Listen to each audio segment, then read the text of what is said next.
We're going to have 3 runs in this session and we will catch at least 1 carp and 1 tench. But before you will see the takes, let's start with the beginning.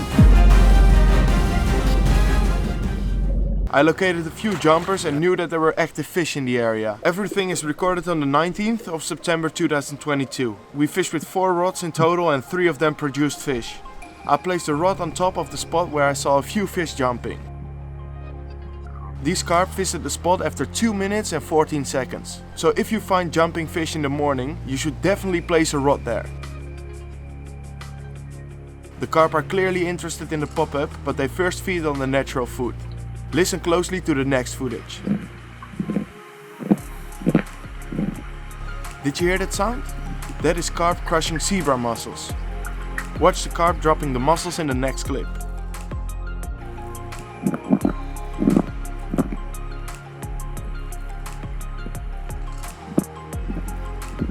Then one carp almost goes for the pop-up, but he is still hesitant.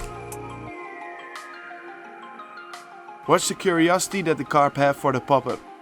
This one is clearly interested. There are the crushing sounds again.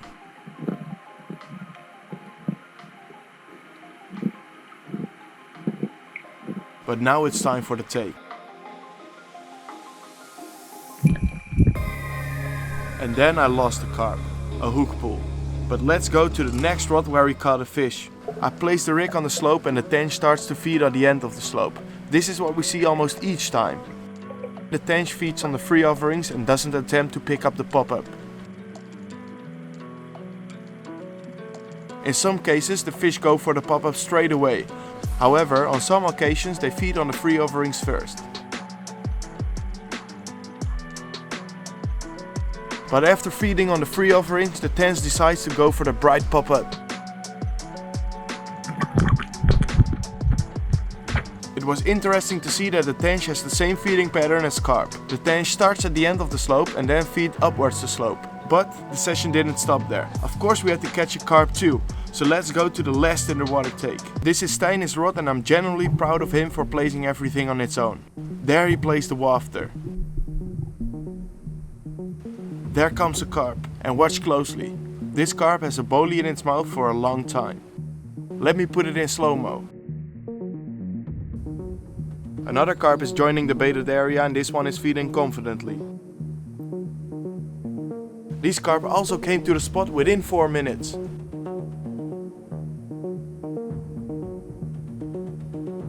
Then the carp comes back. The wafter is still in the same place.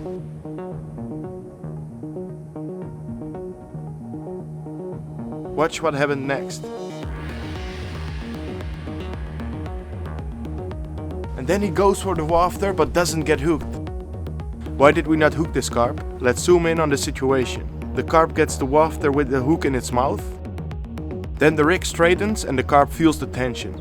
So he decides to spit out the boilies. And the long shank hook is still balancing on the bottom lip, but the hook doesn't penetrate. Luckily the carp came back after 30 seconds for a second attempt. The carp was fighting hard, but luckily Stein managed to get him in the net. If I reflect on the session, I learned 2 things.